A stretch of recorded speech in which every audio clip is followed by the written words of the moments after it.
Praise the Lord. ദൈവനാമത്തിന് മഹത്വം ഉണ്ടാകട്ടെ. എല്ലാ പ്രിയപ്പെട്ടവർക്കും ക്രിസ്തുയേശുവിലുള്ള എൻ്റെ സ്നേഹവന്ദനത്തെ അറിയിക്കുന്നു.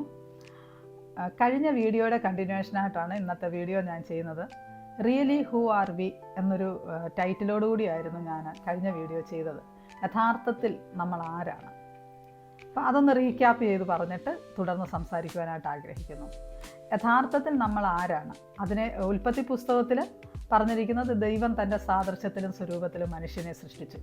എന്നാൽ ആ ദൈവത്തിൻ്റെ സാദൃശ്യമെന്ത്, സ്വരൂപമെന്ത്, അതിൻ്റെ ഉള്ള ക്ലാരിഫിക്കേഷൻ നമുക്ക് ലഭിക്കുന്നത് 1 തെസ്സലോനിക്കർക്ക് എഴുതിയ ലേഖനം 5-ാം അധ്യായം 23-ാം വാക്യത്തിലാണ്. അവിടെ ഇപ്രകാരം പറയുന്നു: ആത്മാവും പ്രാണനും ദേഹവും ഇങ്ങനെ 3 ഘടനകളാണ് മനുഷ്യനുള്ളത് എന്ന ആ വചനത്തിൽ നമുക്ക് വ്യക്തമാക്കി മനസ്സിലാക്കുവാനായിട്ട് കഴിയും. ആ ഘടന ഉൽപ്പത്തി പുസ്തകത്തിൽ പറയുന്നത് ദൈവത്തിൻ്റെ സാദൃശ്യമാണെന്നും ദൈവത്തിൻ്റെ സ്വരൂപമാണെന്നും നമുക്കത് കാണുവാനായിട്ട് കഴിയുന്നുണ്ട്. അപ്പം ദൈവം ഇപ്രകാരം മനുഷ്യനെ സൃഷ്ടിക്കുവാൻ കാരണം ദൈവത്തിന് മനുഷ്യനുമായി കണക്റ്റ് ചെയ്ത് മനുഷ്യനിൽ വന്ന് ദൈവത്തിൻ്റെ പ്രവൃത്തികളെ ചെയ്യുക. അപ്പം ദൈവം മനുഷ്യനെ ഉൽപ്പത്തി പുസ്തകത്തിൽ പറയുന്നുണ്ട്, ദൈവം നിലത്തെ പൊടി കൊണ്ട് മനുഷ്യനെ ഉണ്ടാക്കിയിട്ട് അവൻ്റെ മൂക്കിൽ ജീവശ്വാസം ഊതി അവൻ ജീവനുള്ള ദേഹിയായി തീർന്നു. അപ്പം ദൈവത്തിൻ്റെ മൂക്കിലെ ശ്വാസത്താൽ ഉളവാക്കപ്പെട്ട ദേഹി എന്ന് പറയുന്നത് ദൈവാംശമാണ്. ദൈവത്തിൻ്റെ ക്വാളിറ്റി അതിനകത്തുള്ളത് കൊണ്ടാണ് ദൈവത്തിന് അവിടെ വന്ന് വസിക്കുവാൻ കഴിയുന്നത്. അപ്പം അങ്ങനെ ഒരു ഘടനയിലാണ് ദൈവം മനുഷ്യനെ സൃഷ്ടിച്ചത്. ദൈവത്തിന് ഈ ഭൂമിയിൽ വന്ന് വസിച്ചുകൊണ്ട് നമ്മളിൽ വസിച്ചുകൊണ്ട് ദൈവത്തിൻ്റെ ഇഷ്ടം ഭൂമിയിൽ നടപ്പാക്കുക എന്നതാണ് ദൈവത്തിൻ്റെ ഉദ്ദേശം. നമ്മളിലൂടെ ദൈവഹിതം നിറവേറ്റപ്പെടുക എന്നതിനാണ് ദൈവം മനുഷ്യനെ സൃഷ്ടിച്ച് ഓരോരുത്തരെയും ഈ ഭൂമിയിലാക്കി വെച്ചിരിക്കുന്നത്. അപ്പം ദൈവത്തിൻ്റെ മൂക്കിലെ ശ്വാസത്താൽ ഉളവാക്കപ്പെട്ട ദേഹി ഉള്ള നമ്മൾ ഓരോരുത്തരിലും ഇരിക്കുന്ന ഈ ദേഹി ദൈവാംശമാണ്. നമ്മൾ എന്ന് പറയുന്നത് ശരീരമല്ല, ശരീരത്തിൽ വസിക്കുന്ന നമ്മുടെ ദേഹിയും ആത്മാവും ചേരുന്നതാണ് നമ്മൾ എന്ന് പറയുന്നത്, റിയൽ നമ്മൾ എന്ന് പറയുന്നത്. ആ ആത്മാവും പ്രാണനും നമ്മളിൽ ഉള്ളത് കൊണ്ടാണ് നമ്മൾ ഈ ഭൂമിയുടെ പരപ്പിൽ, ഈ ശരീരം ഈ ഭൂമിയുടെ പരപ്പിൽ നിൽക്കുന്നത്. ആത്മാവും പ്രാണനും ഇല്ലെങ്കിൽ ഈ ശരീരത്തിന് പിന്നെ ഈ ഭൂമിയിൽ നിലനിൽക്കുവാനായിട്ട് കഴിയത്തില്ല. അപ്പോൾ ശരിക്കും നമ്മളെന്ന് പറയുന്നത് നമ്മുടെ ആത്മാവും പ്രാണനുമാണ്. നമ്മളുടെ ആത്മാവിനെ, പ്രാണനെ ദൈവത്തിൻ്റെ ക്വാളിറ്റിയിൽ, ദൈവത്തിൻ്റെതായ ആ പവറിലാണ് ദൈവം നമ്മളെ സൃഷ്ടിച്ചത്. നമ്മൾ ഓരോരുത്തരും വളരെ ശക്തരാണ്.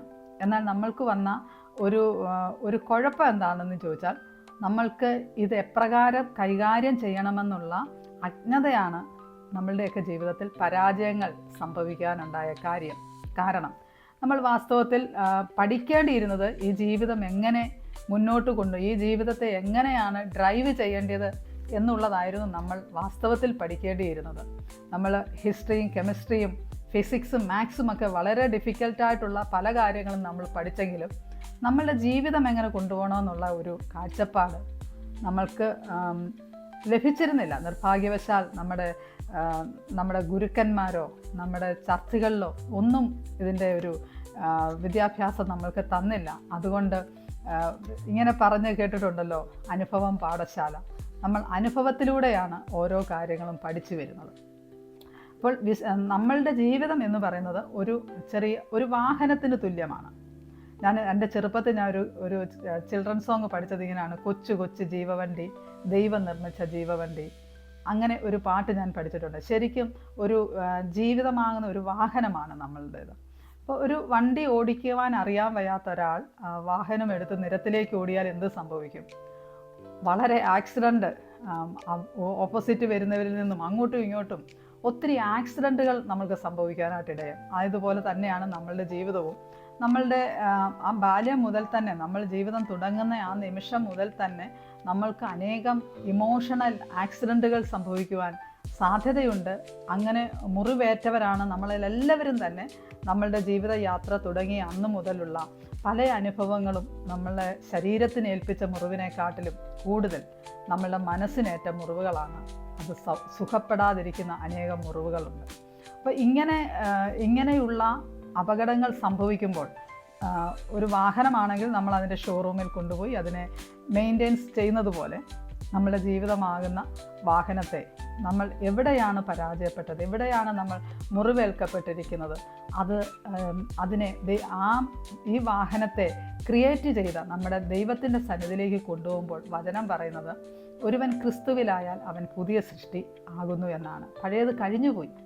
ഈ ലോകത്തിലൊരു വാഹനം നന്നാക്കുമ്പോൾ അവർ മെയിൻ്റെനൻസ് ചെയ്ത് തരികയാണെങ്കിൽ ദൈവമായ കർത്താവ് നമ്മളെക്കുറിച്ച് പറയുന്നു, നമ്മുടെ ജീവിതത്തിൽ തെറ്റുകൾ, കുറ്റങ്ങൾ, മുറിവുകൾ, എന്ത് വീഴ്ച സംഭവിച്ചാലും നമ്മളെ പുതുതാക്കി തരാം, നന്നാക്കി തരാം എന്നല്ല പറഞ്ഞിരിക്കുന്നത്, പുതുതാക്കാം എന്നാണ് പറഞ്ഞത്. അപ്പം നമ്മൾക്ക് ദൈവമക്കൾക്ക് ദൈവത്തിൻ്റെ സന്നിധിയിൽ നമ്മൾക്കൊരു ഹോപ്പുണ്ട്. നമ്മൾക്ക് പ്രതീക്ഷിക്കുവാൻ കഴിയും നമ്മുടെ ജീവിതത്തെ വീണ്ടും പുതുക്കി പണിയുവാനായിട്ട് കഴിയുന്ന ഒരു ദൈവമുണ്ട് എന്ന് നമ്മൾക്ക് മനസ്സിലാക്കുവാൻ കഴിയും. ഇപ്പോൾ ഞാൻ പറഞ്ഞല്ലോ ഇങ്ങനെയുള്ള ഇമോഷണൽ ആക്സിഡൻറ്റുകൾ എന്ന്. അപ്പോൾ ഇങ്ങനെ നമ്മുടെ ശരീരത്തിലൊരു മുറിവ് പറ്റിയാൽ നമ്മൾ എത്രയും വേഗം നമ്മൾ ഹോസ്പിറ്റലിൽ പോകേണ്ട കേസാണെങ്കിൽ തീർച്ചയായിട്ടും ഹോസ്പിറ്റലിൽ പോകും. സ്റ്റിച്ച് ചെയ്യേണ്ട വൂണ്ടാണെങ്കിൽ നമ്മൾ സ്റ്റിച്ച് ചെയ്യാനായിട്ട് മടിക്കത്തില്ല. കാരണം നമ്മൾക്ക് വേദന സഹിക്കുവാൻ നമ്മൾ സന്നദ്ധരല്ല.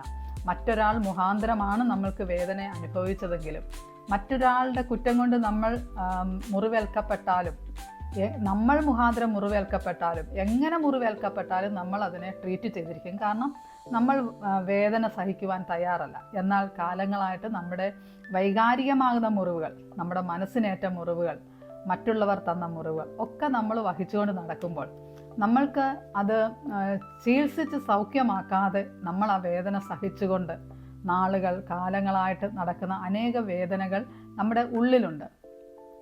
അങ്ങനെ മുറിവേൽക്കപ്പെട്ട അല്ലെങ്കിൽ ക്ഷമിക്കപ്പെടാത്ത ഒരു ഹൃദയം, ആ ഹൃദയത്തിനകത്ത് ക്ഷമിക്കപ്പെടാതിരിക്കുമ്പോൾ അവിടെ മറ്റു പല ഡെപ്പോസിറ്റുകളും വന്നു ചേരും. കോപം, ക്രോധം, ഈർഷ്യ, പക, പിണക്കം, അങ്ങനെ പലവിധമാകുന്ന ദൈവത്തിന് വന്ന് വസിച്ച് നമ്മളുമായി കമ്മ്യൂണിക്കേറ്റ് ചെയ്യുവാൻ, കൂട്ടായ്മ ആചരിക്കുവാൻ കഴിയാത്ത വിധത്തിലുള്ള മാലിന്യങ്ങളാൽ നമ്മളുടെ ദേഹി അശുദ്ധമായിക്കൊണ്ടേയിരിക്കും. അപ്പോൾ അങ്ങനെയുള്ള ഒരു ഹൃദയത്തിൽ ദൈവത്തിന് വന്ന് വസിച്ചുകൊണ്ട് ദൈവത്തിൻ്റെ ഇഷ്ടം നമ്മളിലൂടെ ഭൂമിയിൽ ചെയ്യുവാൻ കഴിയത്തില്ല. അതുമാത്രമല്ല, നമ്മൾക്ക് വ്യക്തിപരമായിട്ട് ദൈവമായിട്ടൊരു കമ്മ്യൂണിക്കേഷൻ ചെയ്യുവാനും കഴിയത്തില്ല. അതിനെല്ലാം ഒരു പുകപടലം പോലെ നമ്മൾക്ക് അതൊരു തടസ്സമാകുകയും നമ്മളുടെ അസ്ഥികൾക്കും നമ്മുടെ ശരീരത്തിനും ദോഷം വരുത്തുന്ന, രോഗമാക്കുന്ന ഒരു ഇൻഫെക്ഷനായിട്ട് നമ്മളിൽ വീണിരിക്കുന്ന മുറിവുകൾ, നമ്മൾക്ക് ലഭിച്ചിരിക്കുന്ന സൗഖ്യമാക്കാത്ത മുറിവുകൾ നമ്മുടെ ശരീരത്തെയും അസ്വസ്ഥതയിലേക്ക് കൊണ്ടുപോകും. അത് നമ്മളെയും ദൈവത്തെയും തമ്മിൽ അകറ്റുന്നതാണ്. അങ്ങനെയുള്ള ഒരു ദേഹിയുമായിട്ട് ദൈവത്തിന് കമ്മ്യൂണിക്കേറ്റ് ചെയ്യുവാൻ കഴിയത്തില്ല. ദൈവം അതിനല്ല മനുഷ്യനെ സൃഷ്ടിച്ചത്. ദൈവത്തിന് നമ്മളിൽ വന്ന് വസിച്ചുകൊണ്ട് നമ്മളുമായിട്ട് കൂട്ടായ്മ ആചരിക്കുക. അതിനുശേഷമാണ് ഭൂമിയിൽ ദൈവത്തിൻ്റെ ഇഷ്ടം നിറവേറ്റുക എന്നുള്ളത് ദൈവത്തിന് ചെയ്യുവാനായിട്ട് സാധിക്കത്തുള്ളൂ. അതുകൊണ്ട് മറ്റുള്ളവർ തന്ന മുറിവുകളായിരുന്നാലും, എത്ര ഡീപ്പ് വൂണ്ടായിരുന്നാലും ശരി, നമ്മളത് സൗഖ്യമാക്കുവാൻ അവർക്ക് വേണ്ടിയിട്ടല്ല, നമുക്ക് വേണ്ടി നമ്മളത് ക്ഷമിച്ചു കൊടുക്കണം. നമ്മുടെ മുറിവുകൾ സൗഖ്യമാക്കുക എന്നുള്ളത് നമ്മുടെ ആവശ്യമാണ്. എപ്പോഴും നമ്മൾക്ക് മുറിവുകൾ തരുന്നത് പുറത്തുനിന്നല്ല, നമ്മൾ ഏറ്റവും ഹൃദയത്തോട് ചേർത്ത് വെച്ചവർ തന്നെയാണ് നമ്മളെ മുറിവേൽപ്പിക്കുന്നത്. അവർക്ക് മാത്രമേ നമ്മളെ വേദനിപ്പിക്കുവാൻ, സങ്കടപ്പെടുത്തുവാനും കരയിപ്പിക്കുവാനും ഒക്കെ കഴിയത്തുള്ളൂ.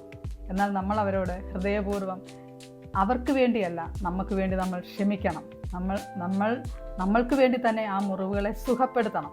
അപ്പോൾ മാത്രമാണ് ദൈവത്തിൻ്റെ ഇഷ്ടം നമ്മളിൽ സാധ്യമാകുകയുള്ളൂ. അതാണ് ദൈവം ആഗ്രഹിക്കുന്നത്. അതുകൊണ്ട് നമ്മൾക്ക് ലഭിച്ചിരിക്കുന്ന വേദനകൾ എന്തു തന്നെയും ആയിക്കോട്ടെ, നമ്മൾക്ക് വേണ്ടി നമ്മൾക്കത് ആത്മാവിൽ ദൈവത്തോട് ക്ഷമ ചോദിച്ചുകൊണ്ട്, ക്ഷമിക്കപ്പെടേണ്ടിയവരോട് ക്ഷമ കൊടുത്തും, നമ്മൾ മറ്റുള്ളവരെ വേദനിപ്പിച്ചിട്ടുണ്ടെങ്കിൽ അവരോട് നമ്മൾ ക്ഷമ ചോദിച്ചും അവരോട് നമ്മൾ ക്ഷമ കൊടുത്തും നമ്മൾ മുന്നോട്ട് നമ്മുടെ ജീവിതം പോകുന്നുവെങ്കിൽ ഈ സോൾ പർപ്പസ് സക്സസ് ആയി തീരുവാനായിട്ട് കഴിയും.